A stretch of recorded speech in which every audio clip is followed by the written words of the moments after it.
আমি ঋতু হোমস্টের ছাদে দাঁড়িয়ে আছি, বুঝতেই পারছেন প্রচণ্ড ঝোড়ো হাওয়া আর ঠান্ডা ঠান্ডা মিষ্টি মিষ্টি হাওয়া। আর চারিদিকটা দেখুন কত সুন্দর, পাহাড় পাহাড় পাহাড়, লাভা। লাভাতে আমরা এসেছি, ঋতু হোমস্টের একদম ছাদে দাঁড়িয়ে আছি। পাহাড়,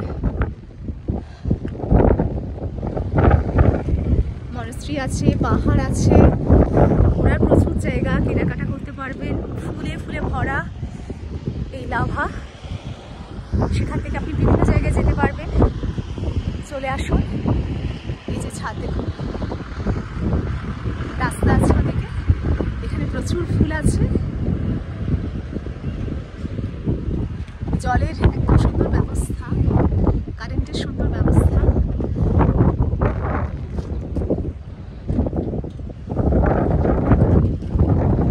আরেকটা জিনিস আছে দেখাচ্ছি, এই যে কাঠের সিঁড়ি দেখুন, কাঠের সিঁড়ি বেয়ে কিন্তু আপনি একদম ছাদে চলে যেতে পারবেন। যদি আমি এখন যাচ্ছি না, ভীষণ ভালো লাগে, অসাধারণ। এবার আমরা নিচে যাচ্ছি।